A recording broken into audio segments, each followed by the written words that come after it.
Public میں ہوں گے، مجلس میں ہوں گے تو زیادہ چہکیں گے، زیادہ خوش ہوں گے۔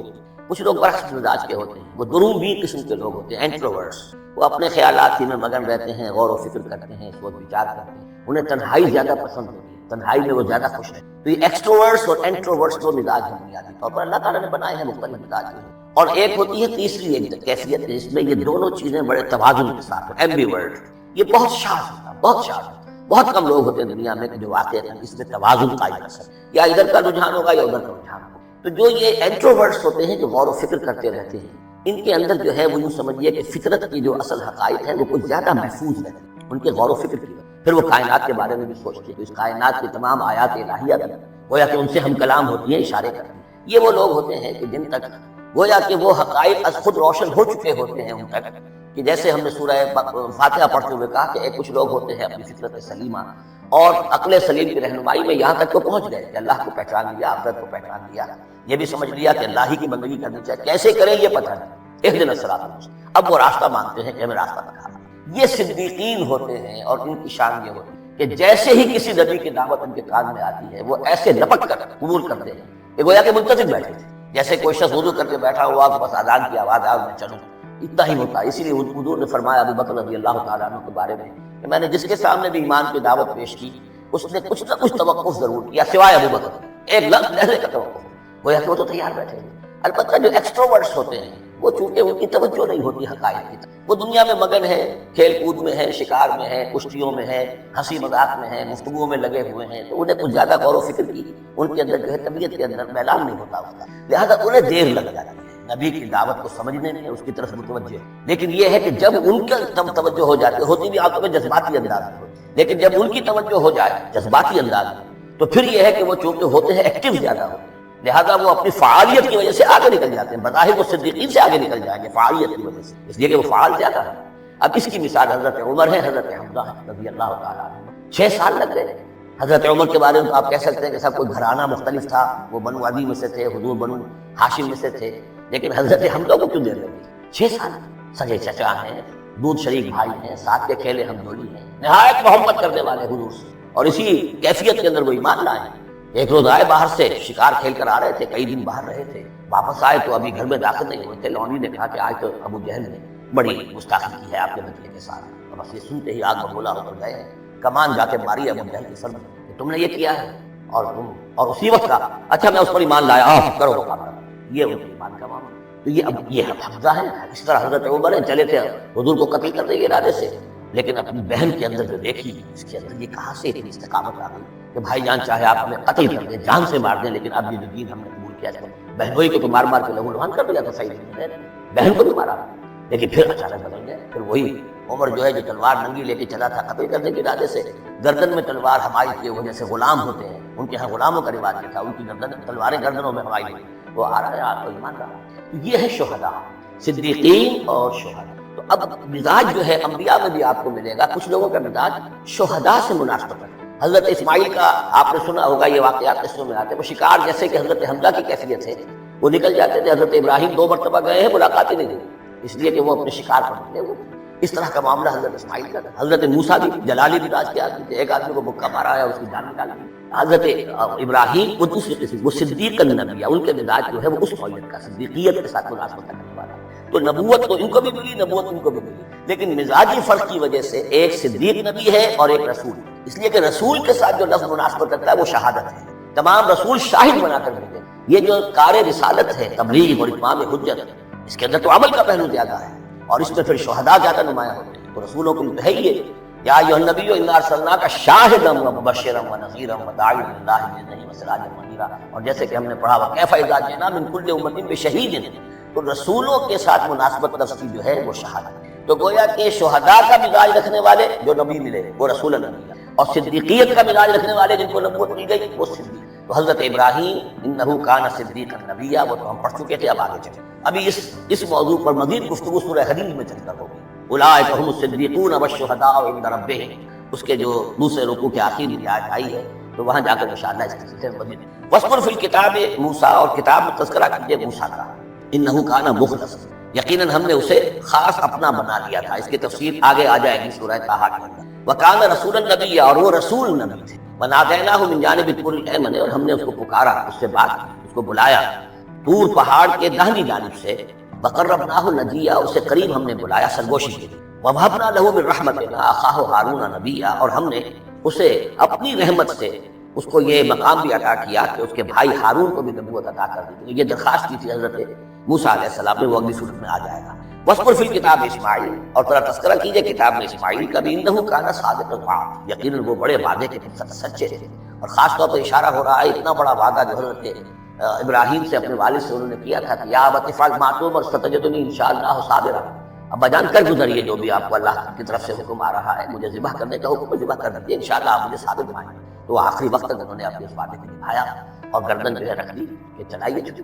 صادق الوعد وکان رسولا نبیا، وہ بھی مزاجی اعتبار سے جو میں نے عرض کیا ہے حضرت حمزہ، کیونکہ ویسے بھی نسل میں حضرت اسماعیل کی نسل میں سے ہیں، تو اگر آپ دیکھیں گے تو بہت ہی ان کے درمیان شخصیت کی مشابہت نظر آئے گی۔ رسول النبی، وہ رسول نبی تھے، وکان یامر اہلہ بالصلاۃ والزکاۃ وکان عند ربہ مرضیہ، اور وہ حکم دیتے تھے اپنے گھر والوں کو نماز کا بھی اور زکوٰۃ کا بھی، اور وہ اپنے رب کے نزدیک بہت ہی پسندیدہ تھے، بہت ہی اللہ تعالیٰ کو کے منظور نظر کہتے تھے، مرضیہ۔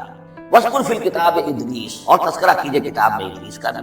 یہ ادریس علیہ السلام جو ہے یہ ایک نبی ہے کہ جو حضرت آدم اور حضرت نوح کے مابین، حضرت آدم اور حضرت نوح کے مابین ایک اور نبی بھی گزرے ہیں، قرآن مجید میں ذکر نہیں ہے، تورات میں شیس علیہ السلام۔ تو نبی تو یہ ہیں حضرت آدم پہلے نبی، پھر یہ دو اور نبی ہیں حضرت ادریس، اور اس تورات میں ان کا نام ہنوک ہے، شیس کا نام سیس ہے، وہ تو ٹھیک ہے، وہ قرآن مجید میں ان کا تذکرہ بھی نہیں ہے، لیکن حضرت ادریس کا ہنوک نام ہے۔ لیکن یہ کہ یہ دونوں ہیں درمیان میں حضرت آدم اور حضرت نوح علیہ السلام، پہلے رسول حضرت نوح علیہ السلام، یہ دونوں نبی ہیں۔ وَاذْكُرْ فِي الْكِتَابِ ادریس، اور تذکرہ کیجئے کتاب میں اس قرآن میں ادریس کا، انه كان صدیقا نبیا، یقیناً وہ بھی صدیق نبی تھے، مزاجن ان کا بھی وہی حضرت ابراہیم کے ساتھ مناسب صدیقیت والا مزاج۔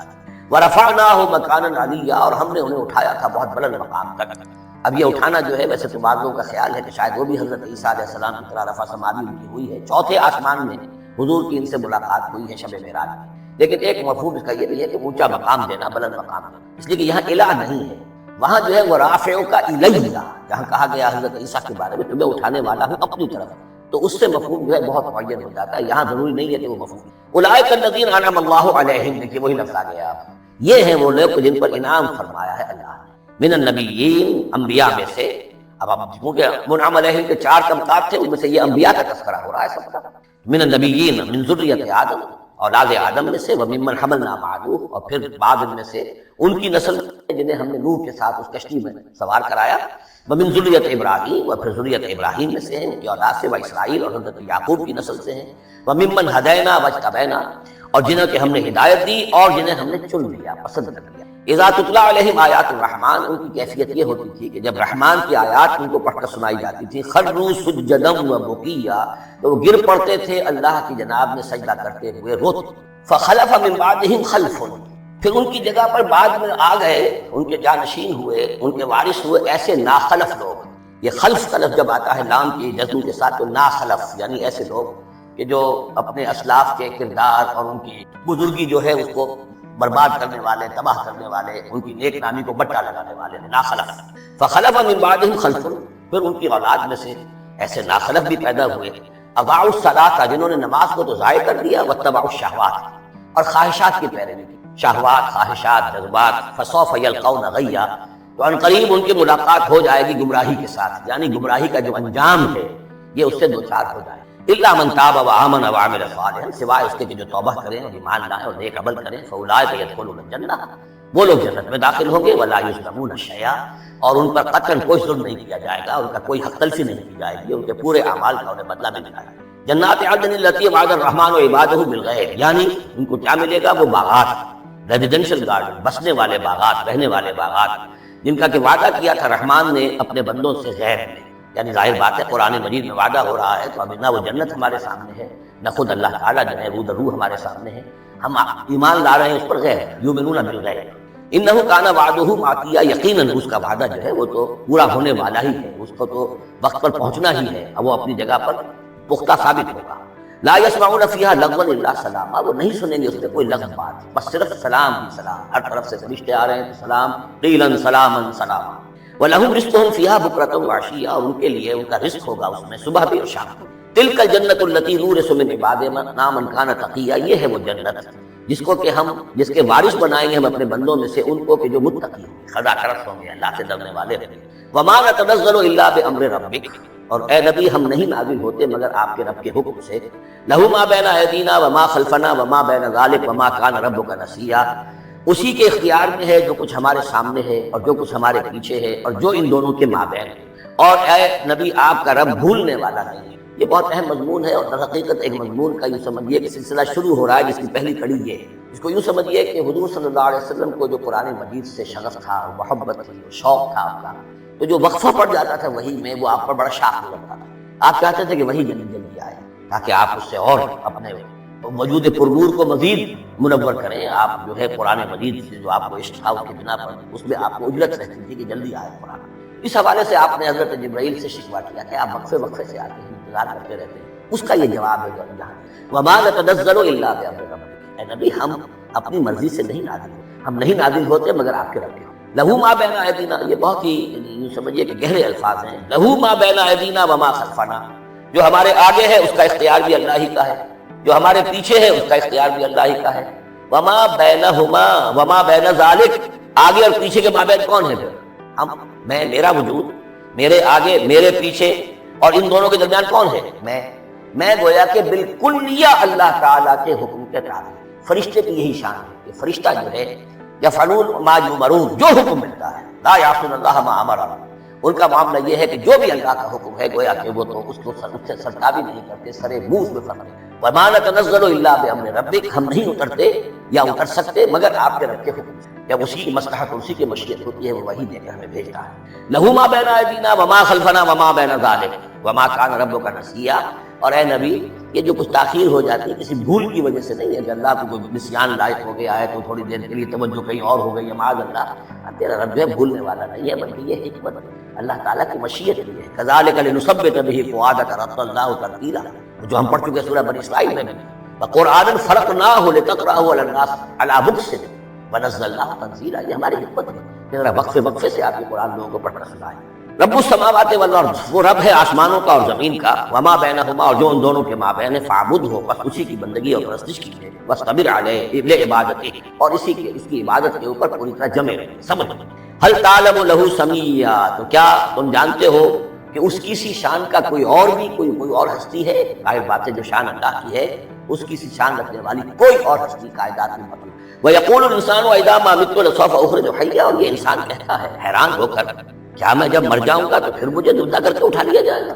یعنی یہ وہ لوگ ان میں سے کہ جو باعث بعد الموت کے منکر تھے۔ میں نے بارہا آپ کو بتایا کہ اکثر و بیشتر تو وہ مانتے تھے، لیکن وہ کہتے تھے کہ وہاں ہمیں چھڑانے والے ہیں، ہمارے شفعاء ہیں، ہؤلاء شفعاؤنا عند اللہ، تو باعث بعد الموت کے وہ منکر نہیں تھے، لیکن ایک طبقہ ان میں ایسے لوگوں کا بھی تھا۔ اب یہ ان کی بات ہے۔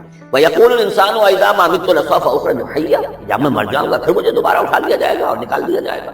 اولا یذکر الانسان، تو کیا اس انسان کو یہ یاد نہیں ہے، انا خلقناہ من قبل ولم یک شیئا، کہ وہ کچھ بھی نہیں تھا اور ہم نے اسے پیدا کیا، تو کیا مشکل ہے ہمارے لیے دوبارہ اس کو پیدا کرنا؟ کیا تھا وہ پہلے، اس کی کیا حقیقت ہے؟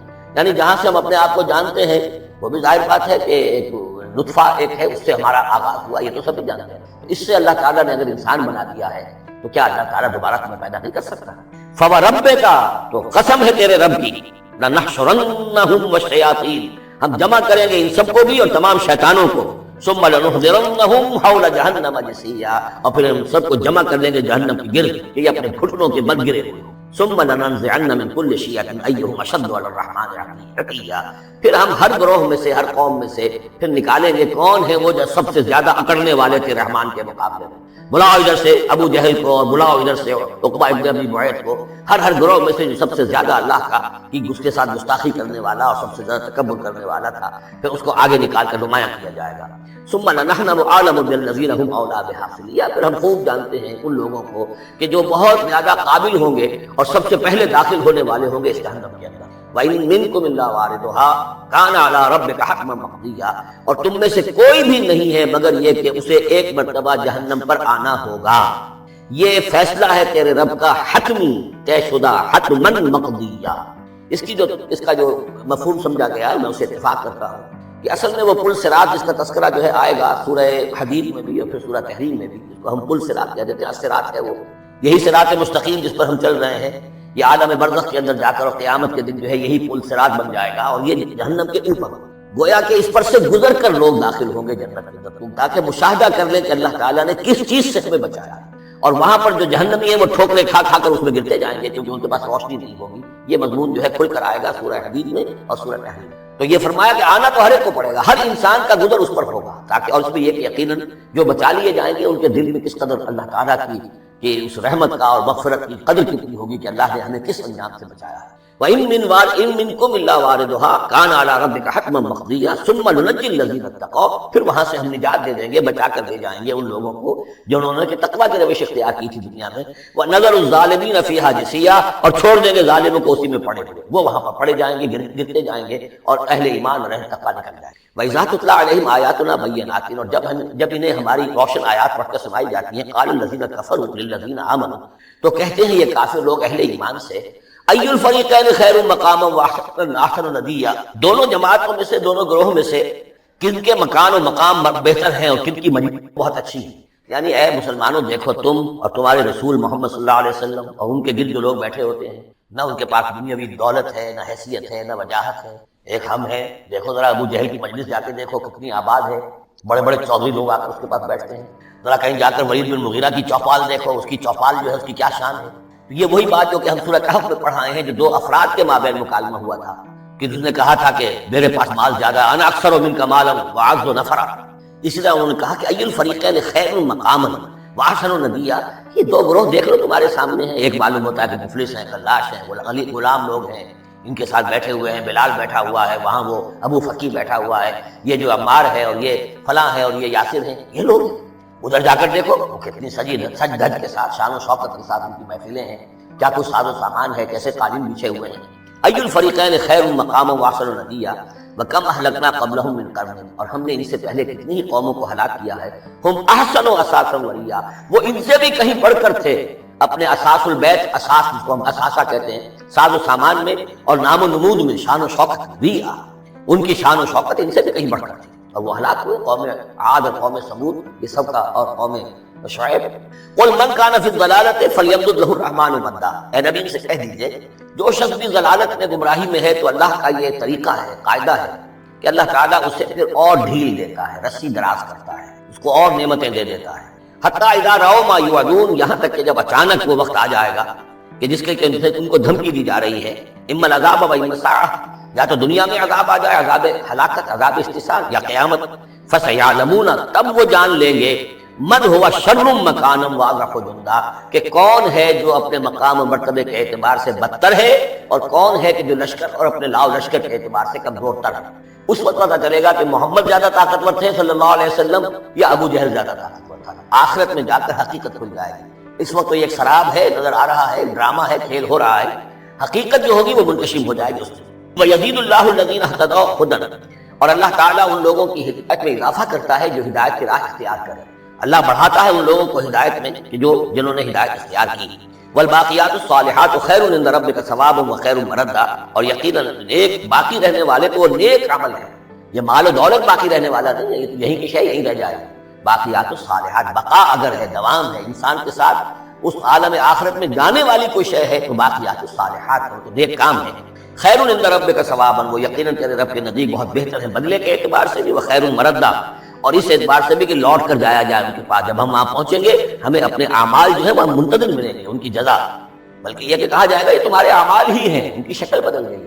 افرأیت الذی کفر بآیاتنا وقال لأوتین مالا وولدا، کیا تم نے دیکھا اس شخص کو جو ہماری آیات کا کفر کرتا ہے اور کہتا ہے مجھے تو لازماً ملے گا، مال بھی ملے گا اور اولاد بھی ملے گی۔ یہ وہی بات سمجھیے سورہ کہف میں آ چکی ہے کہ اس نے کہا تھا وَلَئِن رُدِدتُّ إِلَىٰ رَبِّی لَأَجِدَنَّ خَيْرًا مِنْهَا مُنقَلَبًا، تم جو ہو جوتیاں پھٹکار رہے ہو یہاں پر بھی، تمہیں وہاں بھی کچھ نہیں مل رہا۔ اگر واقعی آخرت ہو ہی گئی، اول تو مجھے گمان نہیں، میں نہیں سمجھتا کہ وما اظن الساعۃ قائمۃ وَلَئِن رُدِدتُّ إِلَىٰ رَبِّی لَأَجِدَنَّ خَيْرًا مِنْهَا مُنقَلَبًا، تو مجھے وہاں پر بھی اچھا ہی ملے گا جیسے یہاں اچھا ملا ہوا ہے۔ وہی اسی طرح یہ ہے کہ ان کا ہمیں تو وہاں پر بھی ملے گا، آخرت میں بھی بہت سا مال بھی ملے گا، اولاد بھی ملے گی۔ اطلاع الغیب، یہ دنیا بھی مراد ہو سکتی ہے لیکن میرے نزدیک آخرت ہی مراد ہے۔ اطلاع الغیب، کیا وہ غیب پر مطلع ہو چکا ہے، اس نے جھانک کر دیکھ لیا ہے غیب کو؟ ام اتخذ عند الرحمن عہدا، یا وہ کوئی رحمان سے عہد لے چکا ہے پکا، قول و قرار لے چکا ہے جس پر اس یقین سے کہہ رہا ہے کہ اسے تو مال بھی ملے گا اور اولاد بھی ملے گی. کلا ہرگز نہیں. سنکتب ما یقول، جو کچھ یہ کہہ رہا ہے وہ ہم لکھ لیں گے تاکہ جواب دہی پوری کرنی پڑے کہ کیا کیا بکواس تم کیا کرتے تھے. وَنَمُدُّ لَهُ مِنَ الْعَذَابِ مَدًّا، پھر عذاب کے اندر ہم اس کے اضافہ کرتے تھے، عذاب کو جو عذاب کو اس لیے کھینچتے تھے. وَنَرِثُهُ مَا يَقُولُ، اور جو کچھ وہ کہہ رہا ہے اس کے وارث تو ہم ہوں گے، سارا مال دنیاوی سامان جو بھی کچھ ہے وہ تو ہماری وراثت میں آ جائے گا. وَيَأْتِينَا فَرْدًا، اور وہ جب آئے گا ہمارے سامنے ہماری عدالت میں پیش ہونے کے لیے تو ایک فرد کی حیثیت سے آئے گا. نہ اولاد ساتھ ہوگی، نہ مال، نہ خدم، نہ حشم، نہ قوم، نہ ہم نشین، نہ حاشیہ نشین، کوئی نہیں ہوگا. وَاتَّخَذُوا مِن دُونِ اللَّهِ آلِهَةً، انہوں نے اللہ کے سوا کو اختیار کر لیے ہیں اپنے معبود. لِيَكُونُوا لَهُمْ عِزًّا، تاکہ وہ ان کے مددگار بنے، ان کے لیے سہارا بنے، پشت پناہ بنے، اللہ کے ہاں انہیں کو چھڑا سکے عذاب سے. کلا ہرگز.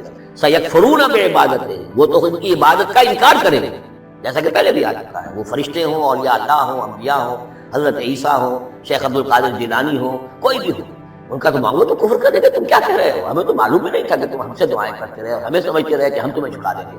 سَيَكْفُرُونَ بِعِبَادَتِهِمْ، وہ انکار کریں گے ان کی عبادت کا. وَيَكُونُونَ عَلَيْهِمْ ضِدًّا، اور وہاں ان کے مخالف ہوں گے، انہیں وہاں پر پروسیکیوٹ کروائیں گے. أَلَمْ تَرَ أَنَّا أَرْسَلْنَا الشَّيَاطِينَ عَلَى الْكَافِرِينَ تَعُزُّهُمْ عَزًّا، کیا تم نے دیکھا نہیں کہ ہم کافروں پر شیاطین کو بھیجتے رہتے ہیں؟ یعنی یہ کہ یہ شیاطین جن جو ہیں یہ ان پہ حملہ آور ہوتے رہتے ہیں اور انہیں خوب ابھارتے رہتے ہیں گناہوں کے اوپر، اور انہیں اور سرکشی کے اوپر آبادہ کرتے رہتے ہیں. وجہ کیا ہے کہ خود انہوں نے شیطان کی رفاقت کو اختیار کی. فلا تعجل علیہم، اب یہ مضمون یہاں دوسری مرتبہ آ گیا، اجلت نہیں، فلا تعجل علیہم. ایک تو فرمایا قرآن مجید کے ضمن میں اجلت نہ کیجیے، اس کی جو بھی تنظیم ہے وہ اللہ تعالیٰ کی حکمت کے تحت جو اس میں تدریج ہے اس کا اسی کو آپ سمجھیے کہ خیر اسی آپ کا شوق اپنی جگہ ہے. لیکن یہ کہ ایک دوسری بات، فلا تعجل علیہم، ان کے بارے میں بھی آپ جلدی نہ کیجیے. ایسا نہ ہو کہ آپ کے دل میں یہ خیال آئے کہ اب ان کفار مکہ کی رسی جو ہے مزید دراز نہیں ہونی چاہیے، اب ان کو پکڑ لیا جانا چاہیے. انہوں نے حد کر دی، جس طریقے سے کہ حضور کو ضد کیے ہوئے تھے وہ ہم دیکھتے چلے آ رہے ہیں سورہ انعام سے. لیکن اے نبی جلدی نہیں. فلا تعجل علیہم، ان کی مخالفت، علی یہاں پر آ رہا ہے. فلا تعجل علیہم انما نعد لهم عدا، ہم ان کی پوری گنتی کر رہے ہیں، ایک ایک عمل ان کا لکھا جا رہا ہے، ہر چیز کا ان کو جواب دہی کرنی ہوگی، ہر چیز کی ان کو سزا مل جائے گی. لیکن یہ کہ ہمارے ہر کام کے اندر جو بھی فطری تدریج ہے، اس کی جو توقیت ہے، اس کا جو نظام ہم نے بنا رکھا ہے وہ اسی کے مطابق ہوگا. یوم نحشر المتقین الی الرحمن وفدا، یاد کرو جس دن کی ہم جمع کریں گے اہل تقویٰ کو، وہ رحمان کی طرف آئیں گے مہمانوں کی صورت میں، جیسے مہمانوں کا استقبال ہوتا ہے. وفد آیا ہے. وَنَسُوقُ الْمُجْرِمِينَ إِلَىٰ جَهَنَّمَ وِرْدًا، اور جو مجرم ہیں انہیں ہم دھکیلیں گے، دھکے دیں گے، ہانک کر لے جائیں گے جہنم کی طرف، جیسے کہ کوئی پیاسے جانور جاتے ہیں ہاٹ کی طرف. لا يملكون الشفاعة إلا من اتخذ عند الرحمن عهدا، کسی کے بھی کوئی شفاعت کام نہیں آئے گی سوائے اس کے کہ جس نے رحمان کے پاس اپنا ایک مقام حاصل کر رکھا ہے. یعنی ایک شخص جو ہے بنیادی طور پر اللہ کے ساتھ اس نے اپنا عہد نبھایا ہو، اللہ کی بندگی کر رہا ہو. کوئی خطائیں ہو گئی ہیں، کوئی غلطیاں ہو گئی ہیں، جیسے کوئی پھسل جاتا ہے، کوئی کمزور بھی ہوتا ہے انسان، ایسے لوگوں کے لیے تو شفاعت مفید ہو سکتی ہے. لیکن جو سرے سے اس عہد کی خلاف ورزی کر رہے ہو، جو بجائے مشرق کے ان کا رخی مغرب کی طرف ہو، بجائے کعبے کے ان کا رخی جو ہے کسی اور شے کی طرف ہو، تو ظاہر بات ہے کہ ان کے لیے شفاعت نہیں. وقالوا اتخذ الرحمن ولدا، اور انہوں نے ایک اور عقیدہ گھڑ دیا ہے کہ رحمان نے اپنے لیے اولاد اختیار کی ہے. لقد جئتم شیئا ادا، دیکھو تم نے یہ بہت بڑی بھاری بات کہی ہے، یہ بہت بڑی گستاخی ہے اللہ کی جناب میں. اور کتنی بھاری گستاخی ہے ذرا نوٹ کیجیے الفاظ. تکاد السماوات یتفطرن منہ، قریب ہے کہ آسمان پھٹ پڑے تمہاری اس گستاخی پر. وتنشق الارض، اور قریب ہے کہ زمین شق ہو جائے. وتخر الجبال حدا، اور یہ پہاڑ جو ہے دھماکے کے ساتھ گر پڑے. ان دعوا للرحمن ولدا، کہ انہوں نے رحمان کے لیے بیٹا قرار دیا، بیٹی قرار دیا. مشرکین عرب نے فرشتوں کو خدا کی بیٹیاں بنا دیا، عیسائیوں نے حضرت مسیح کو خدا کا بیٹا بنا دیا، اور یہودیوں نے عزیر کو خدا کا بیٹا بنا دیا. ان دعوا للرحمن ولدا وما ينبغي للرحمن ان يتخذ ولدا، رحمان کی تو یہ شایان شان ہی نہیں ہے کہ وہ کسی کو اولاد بنائے. یہ اس کی وضاحت میں کر چکا ہوں کہ اولاد کی ضرورت اس کو ہوتی ہے جو خود فانی ہو. ہمیں معلوم ہے ہم مر جائیں گے، ہمارا نام و نشان مٹ جائے گا، اولاد کے ذریعے سے ہمارا نام زندہ رہے. یہ اصل میں ایک اپنی ہی تسلسل انسان سمجھتا ہے کہ میری ہستی کا تسلسل ہے، میری اولاد گویا کہ میرا اپنی بقا کی ایک شکل ہے. اس لیے کہ یہ انسان کے اندر ہے. مجھے یاد ہے جب ہم پڑھتے تھے کالج میں تو الفا ایک کمپنی ہوتی تھی لاہور میں جو فائل کورز وغیرہ بناتی تھی نوٹ بکس کے، تو اس میں پیرامڈس کے عنوان سے جو بہترین الفاظ لکھے ہوئے تھے ابھی مجھے یاد ہے. Still and resolute, calm and self-possessed, still and resolute, the pyramids echo unto eternity. the defiant cry of man's will to survive and conquer the storms of time. کہ یہ جو ان لوگوں نے فرائضہ نے اتنے بڑے بڑے پیرامڈ بنا دی، کیا کہ بنا دی؟ تاکہ ہمارا نام رہے. ہم تو نہیں ہوں گے، نام رہے گا. تو گویا کہ انسان کے اندر ایک خواہش ہے بقا کی، وہ اپنا دوام چاہتا ہے. یہ اسے پتا ہے کہ میری ذاتی طور پر تو میرا دوام ہے، تو میں کوئی عمارت بنا دوں، میرا نام جو ہے اس کے حوالے سے دنیا کے اندر رہے. اور یہی معاملہ اولاد کا ہے کہ اولاد سے انسان کو سب سے زیادہ جو اس کو خواہش ہوتی ہے وہ اپنا بقا، اپنا تسلسل. وہ سمجھتا ہے کہ میری اپنی کنٹینیوٹی ہے کہ جو میری اولاد کے ذریعے سے. ظاہر بات ہے کہ اللہ ہمیشہ خود باقی رہنے والا ہے، تو اس کے شایان شان ہی نہیں ہے کہ وہ کسی کو اپنی اولاد دے. اسے کوئی ضرورت نہیں. یہ تو تمہارے لیے ہے معاملہ کہ تم فانی ہو، لہذا تمہیں ضرورت ہے کہ کوئی تمہارا نام لیوا باقی رہے. وما ينبغي للرحمن ان يتخذ ولدا ان كل من في السماوات والارض الا آتي الرحمن عبدا. نہیں ہے کوئی بھی آسمانوں اور زمین میں کوئی بھی مگر یہ کہ وہ حاضر ہوگا رحمان کی عدالت میں بندے کی حیثیت سے. کسے باشد، جبکہ ہمیں معلوم ہے کہ محمد رسول اللہ صلی اللہ علیہ وسلم بھی حاضر ہوں گے تو بندے کے عبدہ عبد. اور حضور فرماتے ہیں کہ اس روز میدان حشر میں لواء الحمد بیدی، میرے ہاتھ میں ہوگا حمد کا جھنڈا، اور اس روز جو میں حمد کروں گا اللہ کی وہ آج نہیں کر سکتا. اللہ تعالیٰ کی حمد بیان کریں گے محمد رسول اللہ عدالت خداوندی. معلوم یہ ہوگا کہ جو بھی آئے گا بدلہ بن کر آئے گا. وہ عیسیٰ ہو یا عیسیٰ ابن مریم انت قلت للناس اتخذونی وامي الہین من دون اللہ، سوال کیا جائے گا.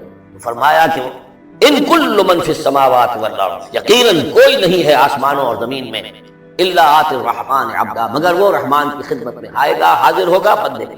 لقد احصاهم، اس نے ان سب کی گنتی کی ہوئی ہے، ان کا پورا احاطہ کیا ہوا ہے، کوئی چھپ نہیں رہے گا، کہیں بچ کر نہیں رہ جائے گا. عدہم عدا، اور ہم نے پوری گنتی رکھی. وکلہم آتی ہے یوم القیامت فردا، قیامت کے دن یہ سب کے سب آئیں گے تو ایک فرد کی حیثیت، انڈیویجول کے پیسے محاسبہ ہوگا.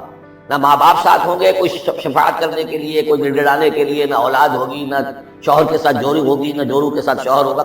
ہر ایک شخص نفسی نفس، اپنی جان.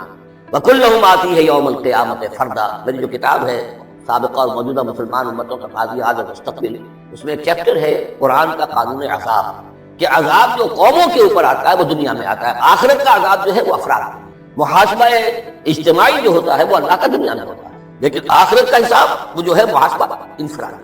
ان الذين امنوا وعملوا الصالحات سيجعل لهم الرحمن ودا، یقیناً جو لوگ ایمان لائے اور جنہوں نے نیک عمل کیا، قریب رحمان ان کے لیے محبت پیدا کر دے گا، یعنی لوگوں کے دلوں میں محبت ڈال دے گا. یہی ابو بکر ہوں گے جن کا نام کس تعظیم سے لوگ لیا کریں گے، کس محبت سے لیا کریں گے. یہی بلال ہوں گے جن کی جو تعظیم ہوگی، جن کی کتنی محبت کی جائے گی. ابھی ذرا وقت ہے، کٹھن ہے. سيجعل لهم الرحمن ودا، حدیث میں بھی آتا ہے کہ اللہ تعالیٰ جو ہے اپنے کسی بندے سے محبت کرتا ہے تو پہلے فرشتوں کو جبرائیل سے کہا جاتا ہے کہ میں اپنے اس بندے سے محبت کرتا ہوں، اعلان کر دو. وہ فرشتوں میں اعلان کرتے ہیں، ان کے دل میں اس کی محبت ڈال دی جاتی ہے. پھر وہ عام دنیا میں اور لوگوں کے اندر اس کے دل میں اس کی ایک محبت ڈال دی جاتی ہے. فَإِنَّمَا يَسَّرْنَاهُ بِلِسَانِكَ، یہ آیت بڑی اہم ہے. تو ہم نے اس قرآن کو یسرنا ہو، اس کو قرآن کو آسان کر دیا ہے بلسان کا، آپ کی زبان پر یا آپ کی زبان کے ساتھ، یعنی عربی زبان میں. یہ بہت آسان ہے، بہت ہی ستھری زبان ہے، سادہ زبان ہے، جس کو ہم کہتے ہیں کہ سہل ممتنع. اس کے اندر ثقالت نہیں ہے، بوجھل پن کا نہیں ہے، بہت بھاری بھرکم الفاظ کہیں کہیں شاذ آئے ہیں، ورنہ عام طور پر قرآن مجید جو بڑی سلیس زبان میں ہے. انما یسرناہ لسانک بلسانک لتبشر بہ المتقین، تاکہ آپ بشارت دیں اس کے ذریعے سے متقیوں کو، وتنذر بہ قوما لدا، اور اس کے ذریعے سے انذار فرمائے. یعنی آپ کی دعوت کا مرکز و محور اور آپ کا آلہ جو ہے، آلہ دعوت، آلہ انقلاب، وہ قرآن مجید. انذار کیجئے قرآن کے ذریعے، تبشیر کیجئے قرآن کے ذریعے، تذکیر کیجئے قرآن کے ذریعے. فذکر بالقرآن من یخاف وعید، تذکیر ہو، واعظ ہو قرآن کے ذریعے. یا ایھا الناس قد جاءتکم موعظۃ من ربکم، اس سے بڑا واعظ اور کوئی نہیں. تزکیہ نفس و قرآن کے ذریعے سے. شفاء لما فی الصدور یہ ہے، سورہ یونس میں بھی آ چکا، سورہ بنی اسرائیل میں بھی آ چکا. وَنُنَزِّلُ مِنَ الْقُرْآنِ مَا هُوَ شِفَاءٌ وَرَحْمَةٌ لِّلْمُؤْمِنِينَ